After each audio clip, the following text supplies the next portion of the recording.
The first step is to say, what are your goals here? What do you want to accomplish with this business? Everybody wants more money. Most people want more time off, and everybody wants more work that they love. Some people love the day-to-day work of maybe practicing law or building houses or whatever it is. And how big do you need to be? Bigger is not always everybody's goal after a certain point. There's an entire generation of Americans who no longer care about prestige, titles, work travel, fancy offices, and lunches. Welcome to Mundane Millionaires, a podcast for this generation of small business owners who want to set their ego aside and focus on what matters: family, community, quality of life, and cash flows. In each episode, Eric Pacifici and Kevin Henderson uncover what it takes to get a little money in the bank, control your time, and invest in building great families and lives. Let's get started.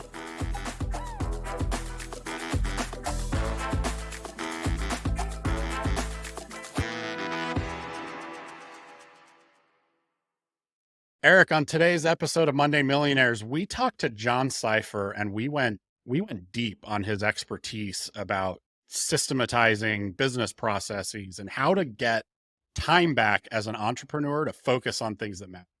Great conversation. What were your takeaways? You're so serious. I love it. No, it was a good conversation. So John's background, he is a seasoned entrepreneur dating all the way back to the 1970s. He's done a lot of different things. He had a remote business before remote businesses existed, with a business somewhat akin to a Netflix model he talks about, and then transitioned in the 1990s into business coaching, where he's been ever since. And he is a good coach. Like, he is you're at 1, you need to get to 5. How do you do it coach, right? And I try to push him during the interview to give us numbers, quantify things. And he pushes back, everything's qualitative. Everything's about building processes and systems. And as an entrepreneur ourselves, this is exactly the type of thing that you need to hear.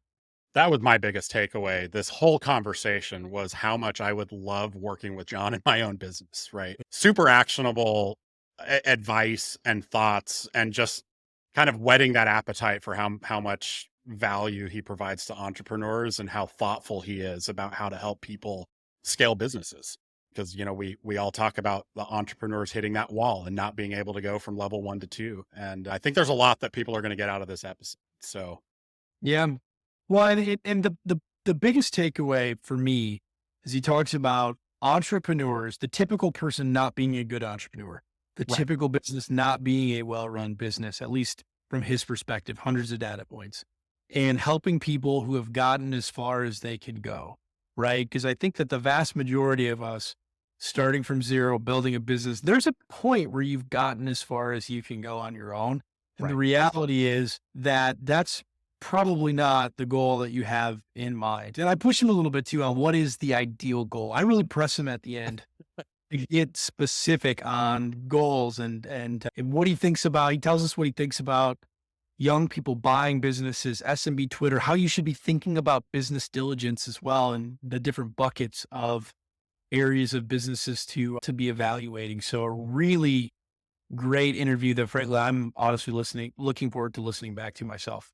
Yeah, 100%. I think our listeners will probably listen twice themselves. There's just so much to get out of this. So enjoy the episode of Mundane Millionaires. All right. Well, John, it's good to have you on. Good to be chatting with you. Likewise. Been looking forward to this one for a while. So you run, I want to get the name here correctly. Correct? Is it CEO Bootcamp? Is that? That's correct. That's correct. And it's really a name for my coaching and consulting business. I was looking for a good URL, and that one came available. I think there are a lot of businesses that get named that way, right? Like, yeah. What's the It available? sounds more of a program than it is, although I do also some programs with clients where we go in, we have a project with a beginning, middle, and an end and all that. But normally it's just individual coaching. Visual for me. I mean, it immediately takes me to this fictitious boot camp where you've got CEOs firing people and, right. One meet to the next. I love it. John, where's home for you? I'm in Pittsburgh, Okay. Pennsylvania. Got it. So, And we'll get into it, but I mean, you've moved around a little bit, right? I have moved around a lot. Are you originally from Pittsburgh and you've ended up No, back home, or? I grew up outside of New York City, Westchester County, Okay. a town called Rye, New York, which is famous for its playground, Playland amusement park, which if you ever saw the movie Big, when he goes Yeah. to get to the fortune teller, the Zoltar, Yep. that shot is on the boardwalk at Playland. Oh, interesting. So, Okay. yeah. Oh, And that's funny. Yeah. I followed my wife. Everybody in Pittsburgh either never left and came back, or followed a spouse. And my wife was born not too far from here, was faculty at Pitt, was one of the first women athletic trainers. She moved to Connecticut. I moved to Connecticut. We didn't know each other. Both got divorced, both met after that. And at one point, the kids were gone. We were looking around saying, what are we doing in the suburbs? We like Yeah. cities, and looked Yeah. around for some cities and found this one. So, You didn't pick New York City. no, we were looking for a friend of mine moved to New York, and he said, here's what happens. You move to New York. Your net worth goes down by a half, and so does the amount of space that you have. Yeah. My wife and I idealize this idea of, retiring to New York City, because it's one of my favorite cities. But I mean, it's tongue in cheek at this point when we, Yeah. laugh about it, because you're right. I mean, to retire to 400 square feet and, $2.5 million on the Upper West Side, that doesn't make a lot of sense. But Especially from Texas, right? I don't think there's a bigger paradigm Right. shift than Texas to go to New York City. John, you were in Texas for a while too, right? You'd I started was. I lived in Plano for 10 years. I started a company at the end. Well, I had another company before that, but at the end, I started this video rental thing, which we sold movie libraries to apartments, and they used them as a marketing tool. If you rent an apartment here, you can borrow the movies for free, and we change them out every month. So we were like Netflix before there was Netflix. And Interesting. most of our customers were in the South and Southwest at that point. But I wanted to get back to where there were four seasons. And I said, well, there are companies where there's a headquarters in one state and a branch office somewhere else. And if they can do it, I can do it. It didn't make sense to move the company because of where our customers were. So I said, well, I'll move up. This was in 1993. So it was before the internet was what it is today. And literally they would overnight me data tapes so that I could see what was going on. And I came back when I needed to, but eventually I got it to where it was firing on all cylinders, and I was working 20 hours a month maybe, and running the thing long distance. And it was fun. It was fun. That's what got me to Connecticut. John, let's back up and let's set the stage for this episode, Kevin. We have John on the show today because you were an entrepreneur. You had built businesses starting all the way back in late 1970s. Mm-hmm. And you transitioned at some point in your career to business advisor. You're now CEO, coach. And your emphasis is on processizing or systemizing businesses and helping people get to that next level through automating processes, the way any good business would want to. Your first business, though, was a failure. Yes. My only failure, it was a waterbed store that me and two buddies started. We didn't know anything about retail. We didn't know anything about what we should do. We thought, hey, if we open it, they will come. And they did not. And the only person that ever made money was our store manager that we hired. And I thought at one point, we should have just found some random dude on the street and said, here, take a bunch of money and go away. We would have ended up in the same place. So how long was that arc, right? I mean, how long from kind of launching to finally making the realization, like, guys, we gotta shutter this thing? It was probably a couple years. We were Okay. all doing, some other stuff on the side or things. And Is this you in front of this? that is me in front of the waterbed store in Fort Collins, Colorado. Amazing. So for those of you who are watching on YouTube, you can see this picture of John in a cowboy hat and a flannel. I guess that's in Fort Collins, Colorado. How did but you're originally from New York. I was bumming around after college, didn't know what I wanted to do, didn't know where I wanted to live. So I tried a bunch of different places and picked up some things and, tried to make a buck just to stay alive for a while. The next thing I did that worked out, that made money, was actually window cleaning.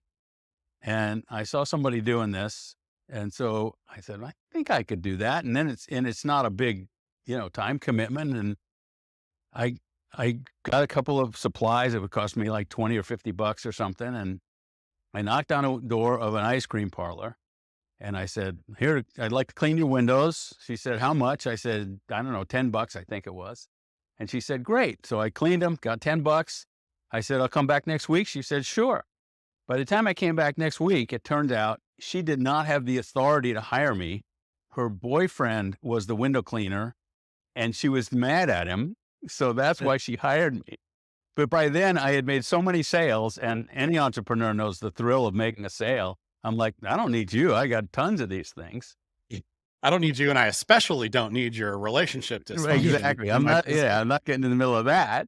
Yeah. And, at one point, at this point, I had grown and had a crew, and I was inside of an office building. And I looked on a guy's desk, and I saw a requisition for a $2,000 a year raise that had to get signed off by all these people. And I thought, if I needed 2,000 extra bucks, it would take me zero time to go hustle. And I didn't have to have anybody sign off on it. And I thought, man, this is the life, just that freedom. And that made a difference. The thing, as that grew, what I realized at the time, and I know there's some really good people on SMB Twitter that do that kind of work right now. But at the time, the people that I could hire tended to be drunks. And the ones that were any good, they were out on their own. It was not a hard business to replicate. And I thought, if this scales up, I'm going to have 6, 7, 10 trucks on the road, and half these guys are going to be drunk and showing up or not showing up. I said, I don't need that. And Dallas was a hub of the Society of Technical Computing, which was technical writers and illustrators. I ended up doing some of that as a freelancer, and that became the closest I ever had to a job. I worked for Mobil Oil on Harry Hines Boulevard in Dallas. Okay. And I was technically a contractor, so I can still say I've never had a job, but I had to show up at the office, one of these 40-hour-a-week gigs. And I still had my window cleaning company. And this was back before cell phones. This was when pagers were a thing. And most of the work I got from a couple of janitorial companies. And one of the guys kept saying, why don't you get a pager so I can reach you? And I kept saying, well, I will, but I can't right now because I was at this other gig and I didn't want having to call him in the middle. I would go see the guys, see the crew during my lunch hour or after work or whatever. And that's when I would do my bids and all that stuff. And then that's when I started the video thing, which was actually from a buddy of mine. And he had a video store. What year is the video thing? The video thing was called Video Rental Service. It was out of Plano, Texas. But that's in the early. So now we're flashing for the 1990s, right? So 1990s, yeah. And so furniture business, late 70s, and then we're all the way. Okay, keep going. Oh, yeah. So in that 10 period, I got married. I moved to Texas and a bunch of other things. And so we started that, and we said this could really go big. And as most startups do, it took much longer to do and much more money. And he couldn't stay in it. I couldn't get him to buy me out. So I had to buy him out. And I went back and said, shit, now what have I done? And it turned out it was really just a long sales cycle in the apartment industry. And it eventually turned around. And that's when I picked up and moved it. It was 2 years. It was really 2 years before I took any money out of it. But about that time, I was ready to move, and it was solid business at that point. I could see where it was going. And my accountant, after I moved, he said, this is going so well, you should move to Russia. And he was joking, but yeah. I want to circle back to a second in the processes point and things and circle back to some of these early experiences. But before we do that, I just want to drill in a little more on this video rental business, because if I recall correctly from your bio, that business was around for 20 something years. Is that right? Yes. So you were spanning, you spanned, I presume, correct me if I'm wrong, VHS to DVD into the streaming world. Definitely DVDs into the streaming world. And I saw the internet coming. I saw the streaming coming because I'm kind of a techie guy. And I thought, this is going away. And it did. but not nearly as fast as I thought. Well, I think And that's what surprised me most about your bio. I was like, wait, there's no way this business lasted to but 2016. wait, it gets better. So 2016, we were by that time we'd moved to Pittsburgh, running it long distance. We were down to two guys in the warehouse. And basically the last year we were just working for them. They were the only ones that made any money. Sure.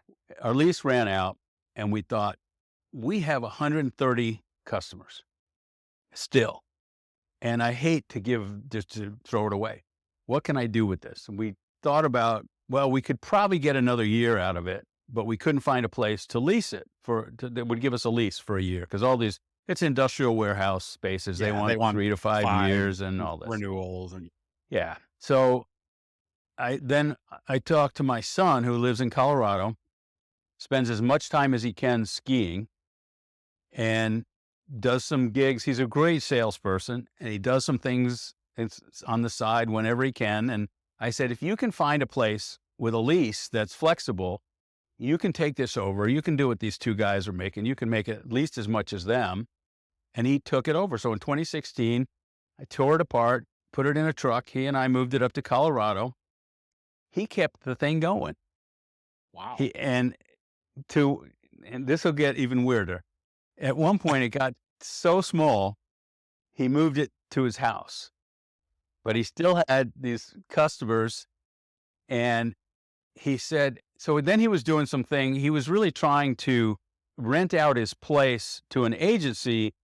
He had a 6-month deal where they would put in people that needed shelter for temporary services, women's shelter, Sure. that kind of thing. Yep. They said, we'll pay you upfront 6 months and you just have to leave. And he said, okay, I'll live in my camper for 6 months. I'll have a cool time doing this.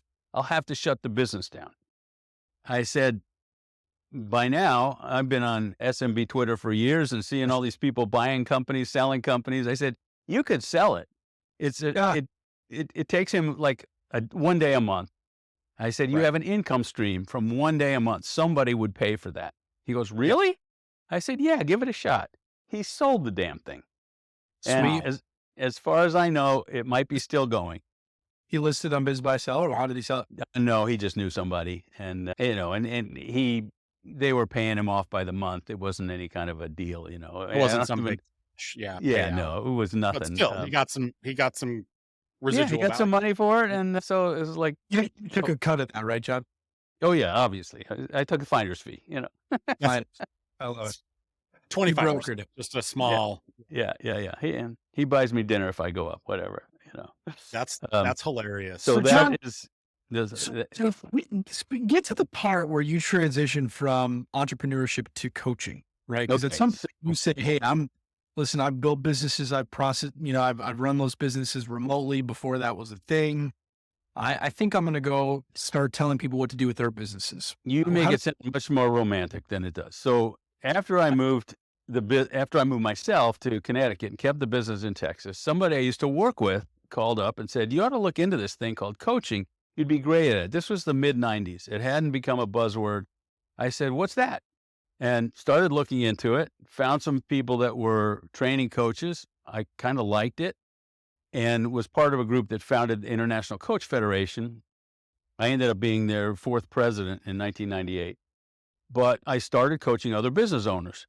What I saw was, because I was physically distant from the company, I had a very different perspective than the people who were in the weeds, because everything depended on them. When an emergency came up, they dumped all the other stuff. They fixed the problem. They went back to all the other stuff, and they never prevented the problem from happening again. They never systemized anything. And I didn't have that luxury or that desire, actually, because I get bored really easily. So if I'm managing something that's routine every day, that's not where you want me. And so I started helping them systemize things to get themselves out of the day-to-day. What I realized in doing that, working with different companies, most of them in the USA, but I have worked with some in Europe, all in lots of different industries. Every company has systems that are very similar. I won't say exactly the same, but very similar, except for the product or service that they sell. So systems about people, systems about hiring, about money, about planning, all that stuff is very similar. And if you're the one man shop or the quintessential two guys in a garage, you're doing all that stuff yourself.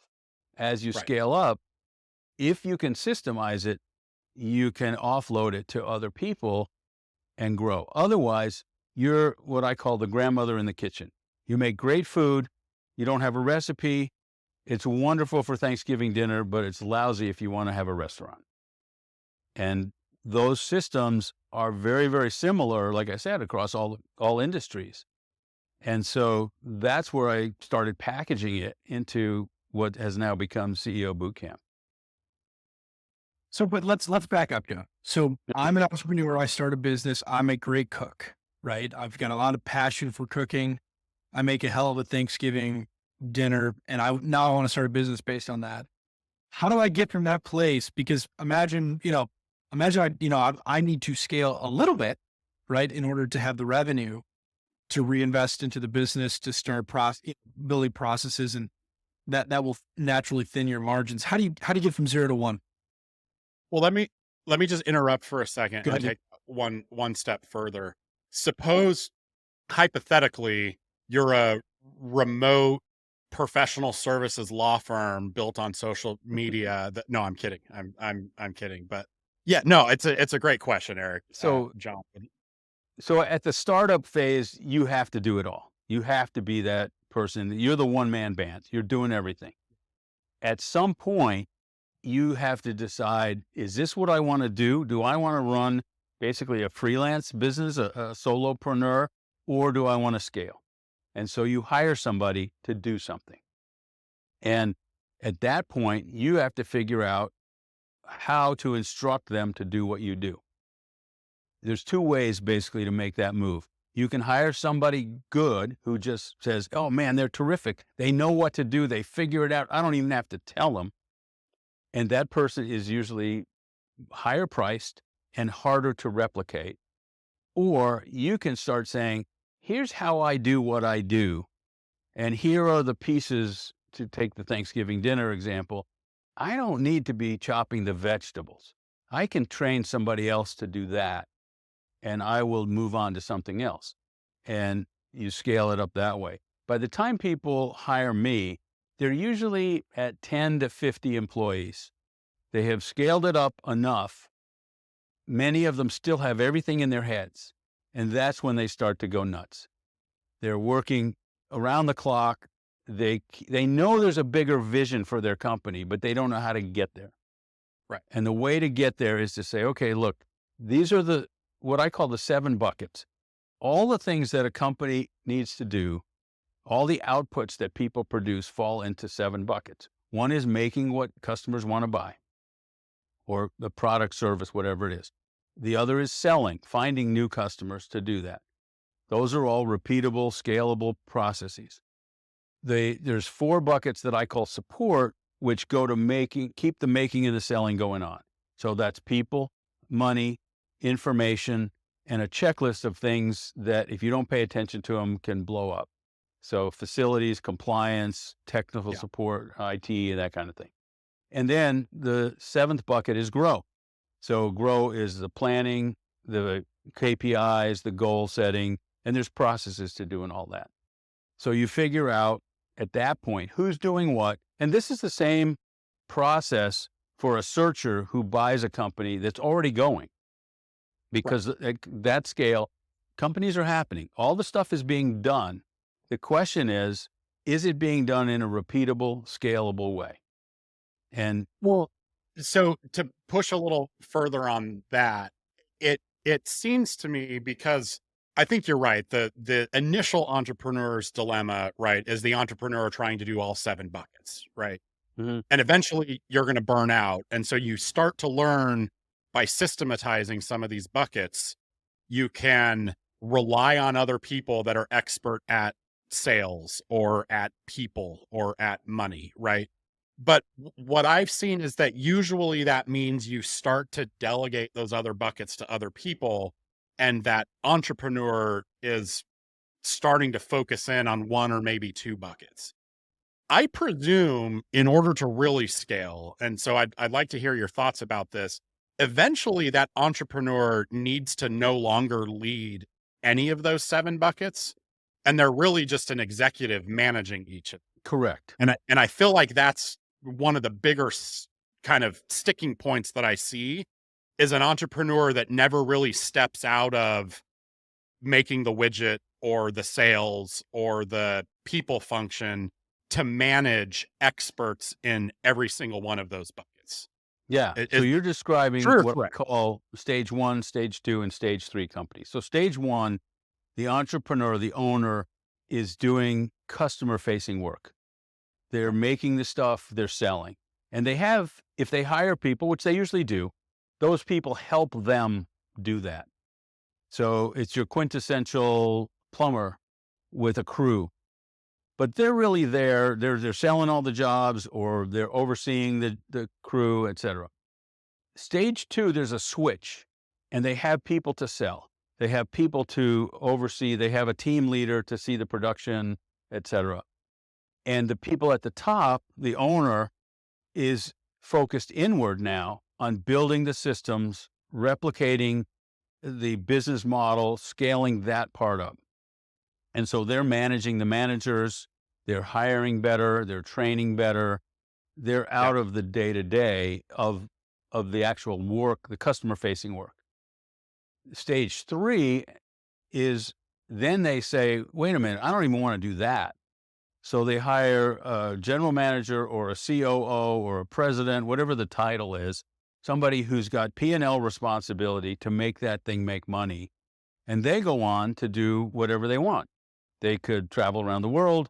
They could start another company. They could buy another company. They could run a holdco, but they're They could not take even. train down to visit the Titanic. I mean, there's just world of Too possibilities. soon, Eric. Too soon. Yeah, Is it too yeah, soon for? Sorry. yeah. But they could go to Mars. We'll talk there. There you go. That sounds safer. Yeah, No, yeah, it's interesting only because I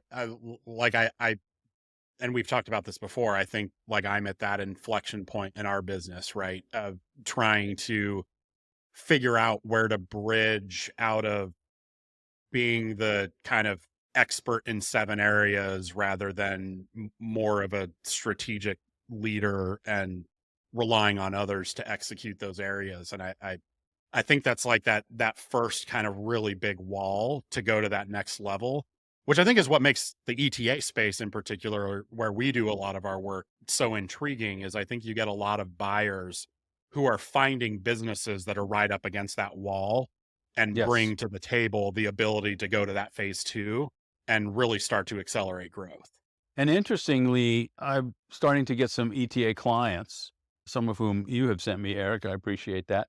But they have taken over, some of them have actually taken over from absentee owners or Yeah. owners who were, Yeah. if they haven't moved away, which they don't have to, but they're not working 40 hours a week and they just pop in. But the people that they have hired are still those grandmas. They haven't systemized things. They are still doing it by, heroic effort, and they're very good at what they do. But if you look at the tasks that they do, most of those tasks can be done by lower level people, or in some cases, software. They just haven't broken it out into those brackets. And so it's then, how do you do that so that the company can scale? Because usually the people that they bought the company from maxed out how much they feel like they could scale it. Yeah. And it, To diagnose to back up to Kevin's point, I think our business, we're a 1 on the way to being a 2. We have a really good team. Like, we have a really high quality core team of people, superstars. People we cannot continue to scale with this level of quality because we won't be able to afford them. They're terrific people. Or keep them. And now we need to be a little bit more strategic in how we develop and identifying categories 1 through 7 and systemizing. And, I think we're surviving on having a really good team of 1s. If that makes sense. In a bunch of different ways. And Kevin in particular is interesting because I'm probably a little bit too quick to trust and delegate, and Kevin's a little bit too reluctant. And I think there's probably a middle ground that that him and I need to find. There's probably some deep psychological analysis to do there to Yeah. partners, but anyway. Yeah. So the thing about a good system is typically they break into subsystems or places where you can see if it's going off the rails while there's still time to fix it. I don't know exactly how that plays out in the law firm, but I know CPA firms, nobody does taxes without it being reviewed by somebody else Right. before it's sent out. At those points, those are the places you can say, oh, okay, now we put another set of eyes on this. And that gives you a place to say, okay, I can pull back a little bit because I know if somebody screwed up, there's going to be time to fix it. And the other thing in a lot of legal work, depending on the specialty, you can delegate some of the initial things, some of the maybe initial documents to somebody else who may not be as sophisticated, and you have somebody else planning, here's how the approach is going to go. I don't know if that, when you get into the negotiations, that's a little different because somebody, We're very good lawyers, but our issue from day one, John, has been we're lawyers, right? We're not business people. And so, Right. Trying to transition from just doing legal work to building a business, building an SMB has been, a fantastically interesting experience. And it's gone really well. I mean, all things considered, but, certainly it could always be going better. Tell us, Trent, so you've got 7 categories. You are engaged by somebody to help them build their business. How do you tackle that? Do you say, hey, let's take a step back and do a deep dive on all 7, or do you work through one at a time? What's the actual practical approach? the first step is to say, what are your goals here? What do you want to accomplish with this business? Do you want more time off? Everybody wants more money. Most people want more time off, and everybody wants work that they love, more work that they love. So let's say what are those things? What is the work that you love? Some people love the day-to-day work of maybe practicing law or building houses or whatever it is. And how do you do more of that and scale the company? And how big do you need to be? That's another question. Just bigger is not always everybody's goal after a certain point. Then you say, what's working and what's not? What are this? So we start with the systems of selling. That's where I start because nothing happens if you don't make a sale. So how does selling work? The first part of selling is marketing. It's outreach to people that don't even know you exist. How does that work for you? How does that work for your company? Now, you guys do it all on Twitter. I don't know if you do it all on Twitter, but you do a lot of it on Twitter. No. Let's just be 100% clear here and nip this right in the bud. We do not advertise, solicit on social. Everything we do is for educational and informational purposes only, with no intention to receive pecuniary benefit. Please continue, John. I'm sure that is true, and yet it happens anyway. We're also pivoting entirely to threads from Yes, Twitter. that's right. I actually deleted my Twitter account this morning, so I've got 437 followers. I'm actually quite proud of that, as a matter of fact. Right. Everyone's wondered aloud if Twitter were to blow up and I had to start over from scratch, what would that look like? How would it actually go? Well, you're about to find out, I think. I have posted no less than 300 pictures of pepperoni pizza in the last 24 hours. So There if you you're go. interested in pizza, check out Threads. When this comes out, Threads will be, it'll be interesting. By the time because the world is rapidly changing.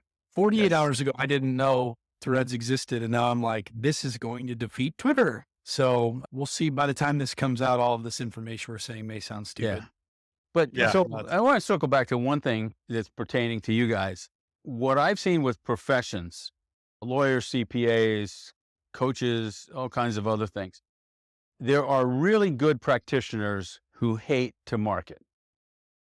They hate to sell. They don't want to get out there. And if you can develop a stream of customers and clients, it's easier to hire those people and slot them into doing good work.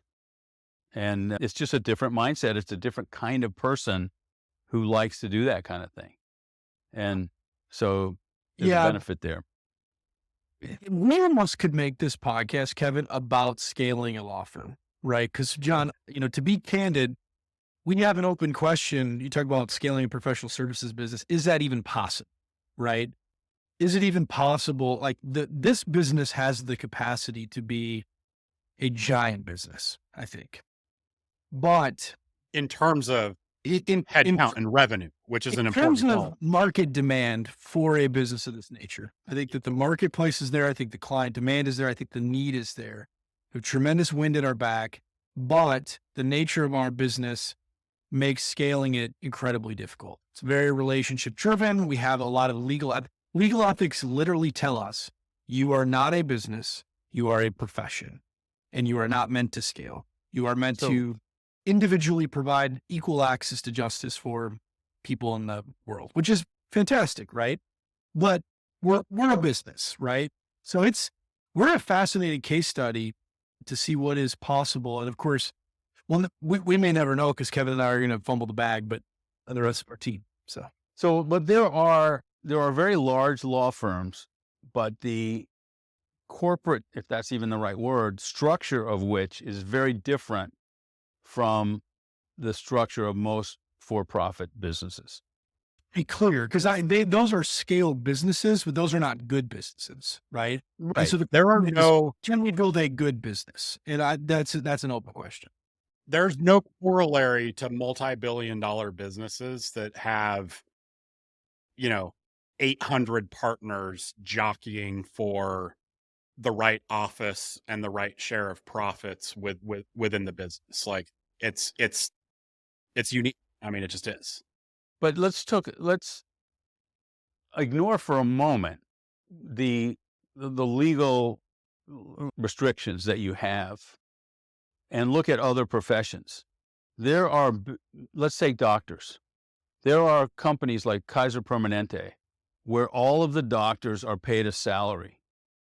That's very different than a private medical practice.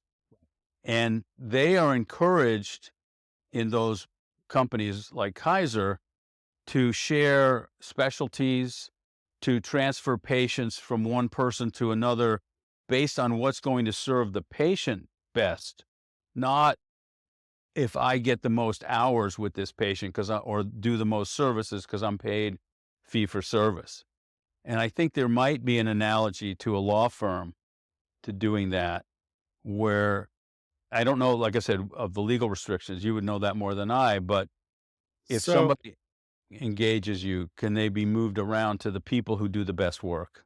so it's an interesting question, John, and we should probably move off this point in a minute because I think we probably have one listener that's a lawyer. So, but it's fine because I think And we hate him too.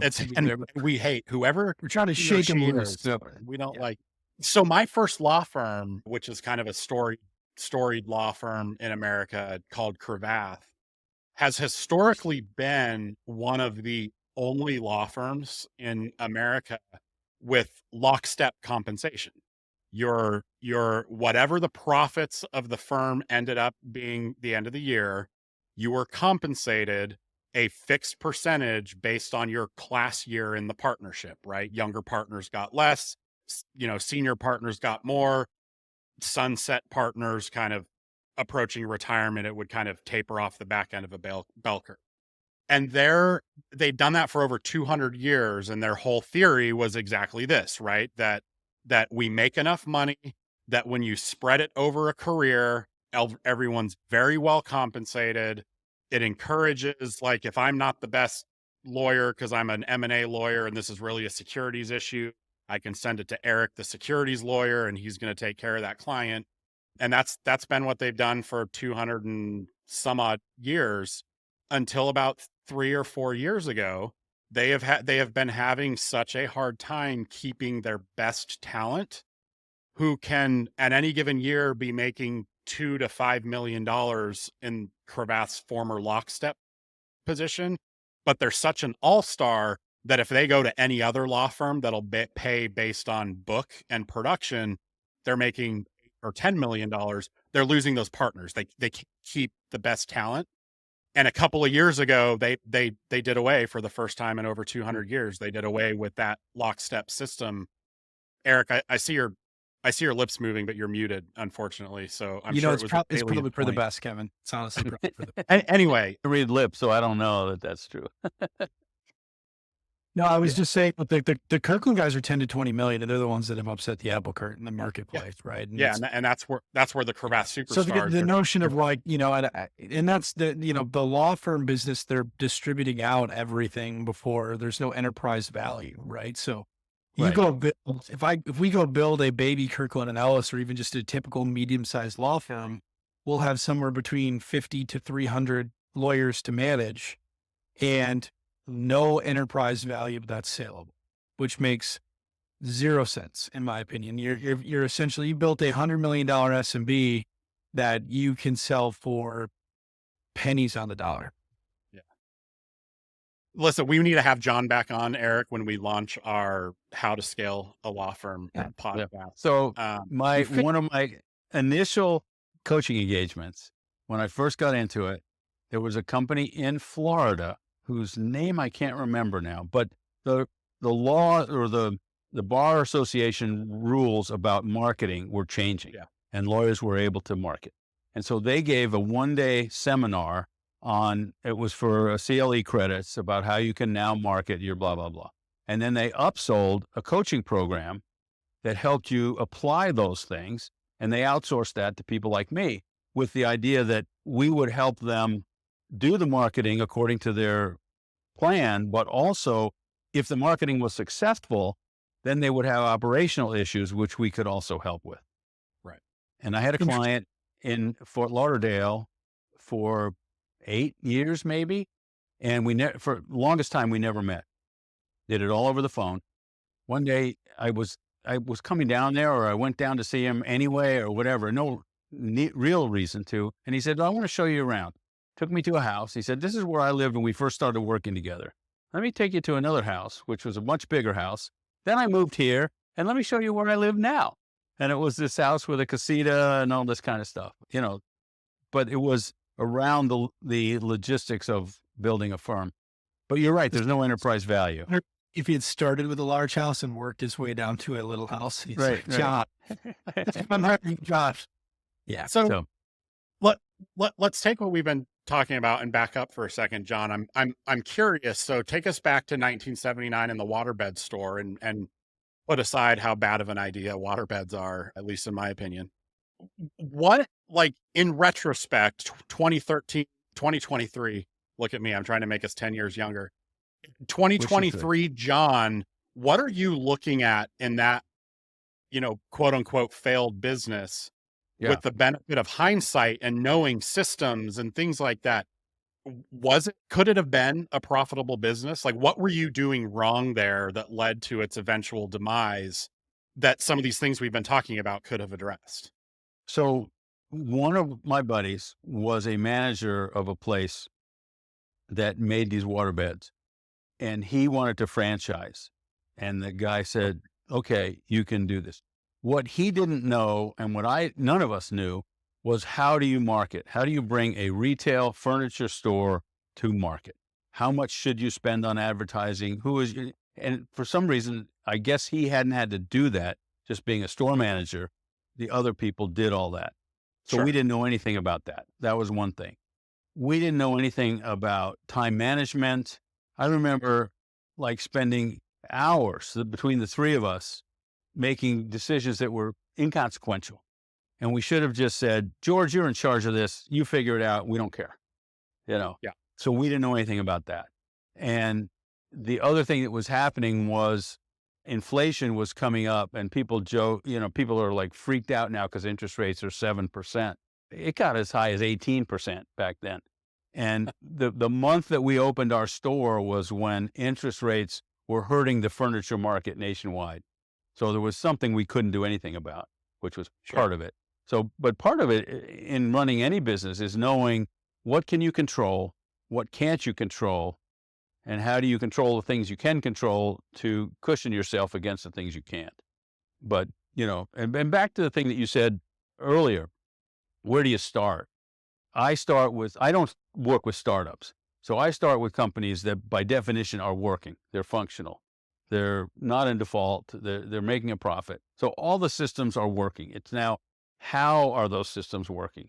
And I either start with the one that seems to be in crisis or sales and say, how do the sales work? How can we make those sales more effective, more profitable, et cetera? And then that's going to affect your production. So how do we make those as effective and profitable? That gets into, how do you hire people? How do you manage people? How do you track the money? Most of them are making money. They're sending out invoices. They're collecting money. They're not always getting the information that they need from that money, which is where the CFO function comes in. Right. The three things that I see missing most in companies of, I'll say, 1 million to 10 million in revenue are the CFO function, sales management. Even if they have salespeople, even if they have a team, they're not being managed very well. Each individual salesperson is kind of their own little thing. And strategic planning. They don't know how to make a plan that will be useful for people throughout the year. Right. Those are the three big ones that I see missing. But sometimes there's one that's a crisis and we go in and fix that as well. And which one do you typically see being the most, set aside sales, which one do you typically see being the most accretive to the typical business? Define accretive for me. Value enhancing. Oh, value enhancing. Well, it really depends on the market and the company and how they're serving that market. Sometimes they have lots of products out there that aren't making any money and they just don't know which. And Interesting. in that case, they need the CFO analysis that tells them, oh, you can dump these, or you should focus more on these. Often it's management. It's people are managing by the seat of their pants. They're trying to be in. Nobody that I know goes into a business saying, I want to screw my employees. Right. That may happen at the big levels beyond my pay grade, but nobody's trying to do that. But they're stuck because they don't know how to manage well. And manage well, first of all, means helping people do a better job. Part of that is defining what is a good job, Right. especially with knowledge workers. You might say to somebody, look, I'd like you to do a market analysis on our competitor. Well, that's a nice thing to say, but what does that mean? Do you mean a 10-minute Google search? Do you mean bring McKinsey in for $100,000 to go do secret shoppers and send photos all over the place? What do you mean by that? What is a good outcome that Define the output is the hardest job of managers, to define what that output should be. And this is why we can never hire you, John, because my biggest fear is we would hire you and you would immediately go to, guys, your management sucks. You're terrible. You need to replace yourselves. That is almost always true. And everybody that hires me, I don't say it that way. That's good. Yeah. That's good. So, and I don't even, what usually happens is I make them better bosses. And that's true because they've been doing it most of the people that hire me are good at the product. They're decent at sales, but they don't know how to scale. They don't know how to replicate what they do in that way. And that's really management. How do you think about scaling means concurring cost, right? I mean, scaling, building processes and systemizing things means people and technology, and those things have a cost, right? And so the business suffers in the short term for a potential, accretion or increase of value over the medium term or long term. How do you think about balancing those two things? Sometimes it means decreasing costs because you have a high-priced individual who's doing a process that can be broken down into 3 parts, let's say. Well, maybe 2 of those parts can be done by somebody else. Maybe one of them can be done by software. Maybe one of them can be done by somebody offshore or even somebody in the States who's less trained and less expensive. And then they can spend their time doing the more valuable things. So it's in the short term, it can be very short depending on the situation. If that makes any sense. It's not always an increasing cost is what you're saying. Not immediately. Not No. immediately. It often does get worse before it gets better, but that's a case of now we need to pick the processes that will free up the most of your time There's an exercise we go, if you have a bunch of tasks and you want to change all of them, you go through it and you say, which ones are the low hanging fruit? Which ones can we do quickly and cheaply? You go through that same list again and you say, which ones will have a big impact if they work? And the ones that those two things line up, those are the ones where you start because it's cheap, quick, and it will have a big impact. Well, yeah, that makes sense. I think that's Yeah. one of one of the things that we've struggled with in our business is the more we delegate, at least the legal work, the less money we make. And so there's had to be some balancing of hmm delegation to other individuals so we could free ourselves to work on the business versus in the business and what that does to the profitability for us in the short term. But it's been a little bit of a balancing act because it's not always cost savings, right? Not everything can be, you can't get ROI on things right away, always. So how do you think about those instances where you are saying, hey, you're making an investment for the future and making sure you're not over investing? And Well, that's where it goes back to what I start with is just what's your goals? How much, how much do you need? How much do you want? And how much are you willing to invest to grow this thing? Because if somebody's making plenty of money and they don't want to work that much harder, they may just replace themselves, take a little bit of a pay cut, and ride off into the sunset. Other people are saying, "Wait, no, I have to be at that next level." Well, then you have to invest for that level. So that's one of the things I would not hear in this podcast. But if I were working with you guys, I would start with what's your goals? How yeah, big is it? How much is enough? And how much do you want to put into doing it? And then you can put it in some cases, you can put it in two ways, time or money. Pick. which I think is an important piece of, the entrepreneurship journey, whether you're launching a startup or looking at buying a company. We see clients all the time with differing, you know, differing approaches to those goals, right? I want to buy a good business that provides a great income for my family, et cetera. Or I want to buy a business that's going to be a platform for a massive roll up that I can exit in 7 years for, 8 figures or whatever. And having those goals in mind, I think changes or can change the approach to what type of business you're starting. How are you starting it? What are you looking at buying? What type of business and metrics do you want to buy for? Which I think is an important part of that analysis in sort of setting search parameters if you're a searcher, for example, of what those ultimate goals are. And Because even more that's gonna look different, right? and more detailed than what you just said. I mean, somebody says, I want to make a good living, provide for my family. Well, some people think $100,000 a year for a family of four is a good living. Some Yeah. people think 500,000 is not. Yep. And so if you can get those very concrete, then we can say, okay, that's a good deal. This isn't a good deal, et cetera. Yeah. like we got about, I don't know how much time we have left, but we're running a little bit low. So I want to get after it in the last few minutes here. How many small business owners would you say you've worked with over the years? Probably a couple hundred. Hundreds. And Yeah. is the average small business well run? No. Well, not the ones that come to me anyway. I, Yeah, right. I don't know. I Absolutely. don't really know the average. There's probably a PhD in that, but most of them are run. Some of them are run terribly. And there's one guy out of, I think, Case Western University who did some studies on this and said the typical entrepreneur leaves a job that they hate to work in the same industry. They compete against their boss and they do worse at it and they make less money than they did. Uh, That's the outcome. Is that what he's suggesting? well, I don't know what the And typical is, but the ones that I work with, they have gotten as far as they can go. And they're usually pressured by either not making enough money or spending too much time in the business where Yeah. and sometimes they start out when they're younger, they're single, they don't mind spending a lot of time in the business, so they don't systemize it.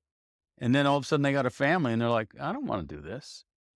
so they You either know? have a bad business or they don't know how to get themselves out. Is Yeah. when you Yeah. is the average person cut out to be a small business owner? I mean, Thank God, no. Because it, If they were, there wouldn't be anybody to work for us.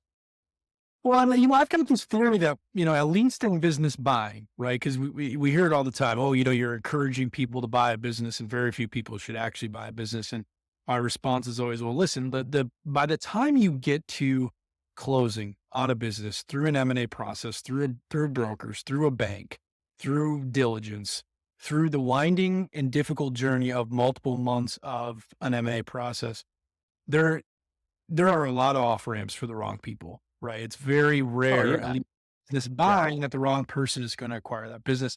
Although I'll acknowledge that doing a deal and operating a business are two fundamentally different things, but I do think it's a healthy vetting process. I don't think that that's the same thing for starting a business, right? Starting something from scratch, you're kind of in it before you've had a ramp up process. How does a person know if they're based on what you've seen with successful people and people that have struggled and gotten as far as they can go? What's the difference? I think people should try something on the side, and they should try to sell. They should see if they can sell what they think their idea of product or service or whatever it is. Not everybody, but a lot of people think that they need this great idea. And if you look at the business community, most businesses have lots of competition. It's not about doing something unique. It's about doing something that people want to buy a little bit better than the next guy. And so try selling something. If you can't sell, you should not be in business, because not just selling to customers, you're going to have to sell to employees. You're going to have to sell your new ideas to existing employees. You're going to have to sell to new hires to come on board with you. So much that we do is selling. And so that's part of it if they don't like that. And I'm sure that in the process of due diligence, people will have run into that, But this idea that there's passive income is almost not true at all. Even if you're an absentee owner, it weighs on you 24/7. It's your business. And if you don't like that stress, then great, go to work for somebody else. And there's no shame Well, in that. I think every absentee owner also has to know that, if you really are absentee, like that could all vanish in an instant, right? If you aren't plugged in every day. And so, there's some quick turnaround where things can really bite you if you have gotten to that point where you're truly passive and you're relying on other people to manage things. Like that just, I it agree. can be a recipe. I think You put I- backstops in place, so it would take 2 or 3 big things to blow up everything. And part of it is is how much debt you have, and personal guarantees, et cetera, which is the whole searcher thing and entrepreneurs through acquisition is new to me in the last 5 years, let's say. People What do you- always, what do you think of all these? Somebody said the other day, hey, there was actually a newsletter written by somebody with a large Twitter account from FinTech or FinTwit. And his article was all of these quote unquote finance bros who are buying businesses, it's going to end up horribly. Right. And then I wanted to bash the article, but then he was like, go talk to S&B attorney. He knows what he's doing. So I was like, crap, now I can't. So, tell us what you think about this phenomenon. anybody who says on Twitter, all of these things or none of these things, or, that's just not true. That's bumper sticker talk. There are always exceptions. And if you have never run a business before, you have to learn. If you can't learn how to manage people, if you don't want to learn how to manage people, then you want to hire this mythical, what does EOS call it? The integrator. Yeah. Great. Those people just aren't there waiting to be hired by you. You've got to learn some of that. And some people find that exciting and thrilling, and they love it, and some people don't. So those people will quickly sell their companies for maybe less than they bought it for. And I have one final, I think this is, of all the things we talked about today, I want your take on this more than anything. One of the tweets that I send that gets the most traction is this idea that the average entrepreneur's goal is not to build Uber. It's not to build the next Facebook, like, pop culture would have us think about entrepreneurship. It's to build Joe's plumbing and air conditioned business up to $1.5 million in earnings and whatever. And that's the real true entrepreneurial goal. But what is it, John? You talk a lot about the first thing you do with entrepreneurs is you say, what are your goals? Based on what you've seen in hundreds of data points, hundreds of business outcomes, what should the average person's goal be to say, hey, and setting aside preference, I know some people are okay with 100,000, some people are okay with 500,000. What is, in your opinion, the best business outcome within reason, right? Not, $100 million exit, but, I've gotten my Yeah. business to 750, 1.5. Like, what do you think people should be striving for?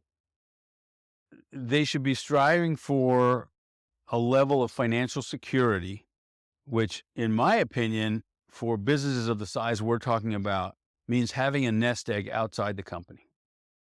If you have $100,000 or $500,000 invested in stocks, your ability to deal with the stresses of running a company that, Kevin, as you said, could go away for reasons you can't control, that you have so much more freedom to make long-term decisions than if you need that business to pay your mortgage next month.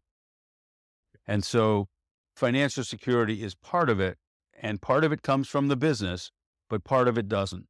And so ultimately, the business should fund enough of a lifestyle or a nest egg outside the business to diversify. Even if you have a $5 million business or $10 million business, you don't want 100% of your net worth to be in that company, in my opinion. The other thing is time away from work. You want to have the business systemized so that you can pull away from the day to day. Even if you love running that business, you need time to think. You need time to focus on things that are important but not urgent. And if you can't do that without everything crashing down around you, if you can't take vacations, if you can't take time off to be with your family or to do those other things, you will burn out. And so that's the second thing. And the third thing is work that you love. We're not going to love everything. That's why you get paid, but you should love most of it. So let me And push up that just a little bit, right? Because we talk about diversifying outside the business, but one of the elements of scaling is reinvesting in the business. mhm. And my final question for you is, at what stage do you think that the average SMB, small, medium-sized business, Main Street business, should be saying, okay, I've got earnings or EBITDA or whatever cash flow up to 500,000. And so now this is the point, based on what I've seen in hundreds of business anecdotes, that now I should be taking that cash and I should be investing it in other places. It's not all or nothing. It's a little bit. You should, as much as you can, as early as you can, you should be taking some away and putting it somewhere else. And one of the reasons is there's a guy named Greg Crabtree who has a couple of really interesting books about finance.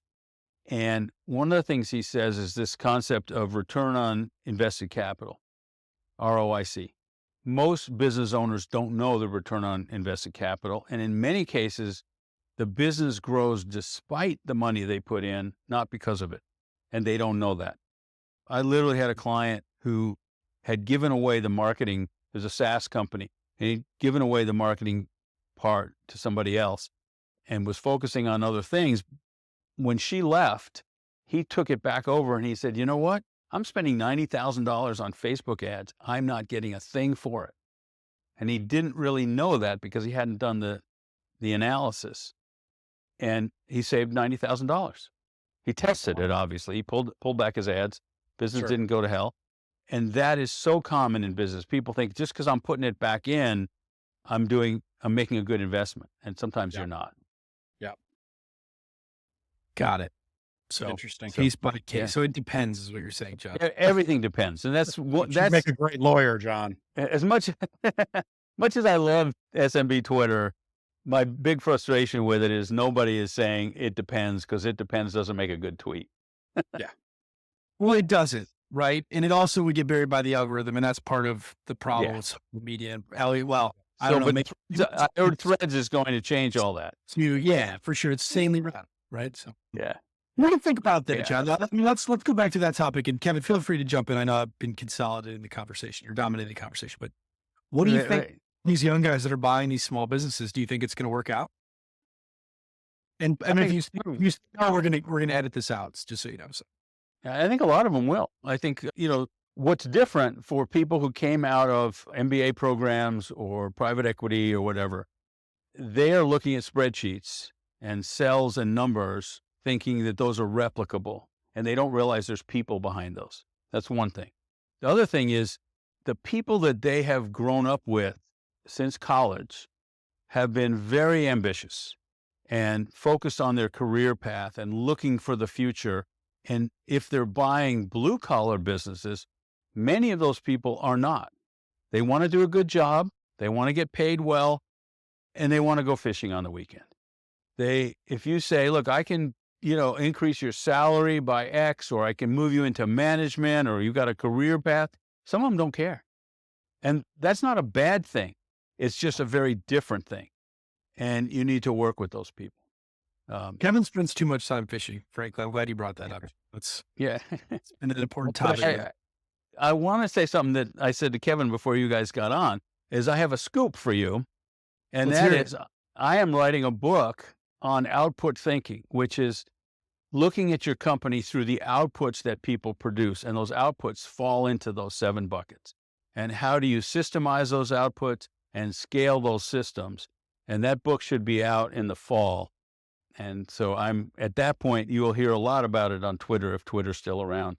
Well, I'm excited, John. I know I checked. I forget what name I suggested, and I'm sure whatever name I suggest, you probably went with a different one because that's typically my advice is taken. But No, yours was good. You talked about systems, which is one of the top 2. So you did. I made it into the top 2, Kevin. Did you hear that? Which Yeah. definitively means you did not choose my choice, but that's okay.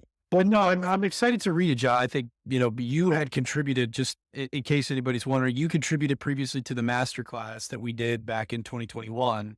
And Yeah. I thought a really interesting piece. And for me, coming out of the legal world, and I suspect that this is the case for a lot of our listeners and for a lot of our clients that are coming, even if folks that have done an MBA, I'm sure they've thought about this a lot. The rest of us do not think about systemizing and, putting in processes and scaling a business, right? And it's simple but deadly. And so that's out there. And I suspect we'll probably run it again with your support through this round of the masterclass if you're interested in contributing again. It would be. And I'm actually working on what can you do in the due diligence phase to see how systematic the company is. And that's what I wrote a little bit about it when I first did that for you, but I'm working it into more of a comprehensive checklist, because you can't talk to everybody in the company, which is where you'd really want to learn this stuff. But what can you talk to? What can you look for to see how systemized? And it's not always bad if you're buying a company that it's not systematic, because if you can put those systems in place easily, you can increase the value exponentially. If they are particular systems. Incentive of the business diligence, right? Is you want a business that works, and there's an actual business that, I take it over and I don't need the prior owner. But then, if there aren't areas about, everybody tweet about the fax machine, and that, they've been doing it on fax, so I'm going to be able to outfox them and make more money. But I think it's a lot more detailed than that, and something that our buyers will often say to us, "Hey, what do you think of this business?" And our response is, read your engagement letter where it says, "I don't have thoughts on your business." But that would be helpful on the search end of things as well. Yeah, no, I think that'll be hugely valuable. Well, cool. John, let's conclude. Where can people find you and learn more about you, learn more about CEO Bootcamp and what you're doing, and particularly those who own businesses or are about to own businesses? How can they learn more about what you do and engaging with you if that's something they want to do? Sure. My website is ceobootcamp.com, but the best place probably is my Twitter profile at Better CEO. And in my profile, there's a Linktree link, which has several things where you can sign up for a free newsletter and you can engage in a 45-minute free coaching call. And that's probably the best way for people to get to know me and for me to get to know if I can help people, because I never take on a client if I don't feel like I can help them and they don't feel like I can help them as well. So add Better CEO on Twitter. I just signed Kevin up. So Kevin, you've got a 45-minute call with John Monday. So just make sure that's Great. on your I team. love that.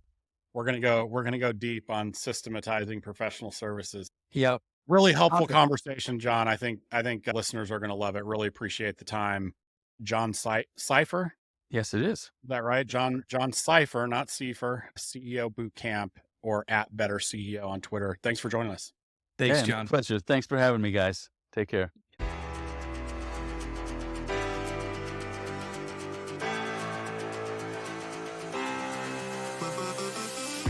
Thanks for listening to this episode of Mundane Millionaires. If you enjoyed what you heard in this episode, make sure to follow Mundane Millionaires wherever you listen to your favorite podcasts. See you next time.